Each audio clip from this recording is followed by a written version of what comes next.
ఎవరి కోసం వెయిటింగ్? హే, ఏంటి ఐస్ క్రీమ్ మాట్లాడుతుంది? మాటలే కాదు పాటలు కూడా వచ్చు. ఇంతకీ ఎవరి కోసం వెయిటింగ్? ఫ్రెండ్ కోసం. ఫ్రెండ్ వచ్చేలోపు నన్ను కంప్లీట్ చేయొచ్చుగా. ఓ, మరి ఫ్రెండ్ వచ్చాక ఏం చేయాలి? అప్పుడు ఇంకో ఫ్లేవర్ ట్రై చేయి.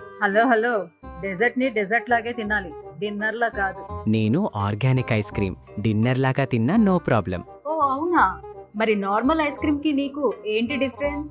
ఆర్గానిక్ ఇంగ్రీడియంట్స్ తో ఎలాంటి కెమికల్స్ లేకుండా ఐస్ క్రీమ్ ని ఇండియాలో మొదటిసారిగా మా గురువు సుహాస్ గారు తయారు చేశారు. చేస్తే సో నన్ను ఎంత తిన్నా ప్రాబ్లం లేదు. కోల్డ్ రాదు, కాఫ్ రాదు. మరి షుగర్? రిఫైన్డ్ షుగర్స్ కాకుండా natural sugars like organic jaggery, దాగమిశ్రీ, కోకోనట్ అండ్ పామ్ షుగర్స్ తో చేశారు. అయితే హ్యాపీ. అయితే ఇంక నువ్వేం మాట్లాడద్దు, నేను ఫుల్ గా ఎంజాయ్ చేస్తా.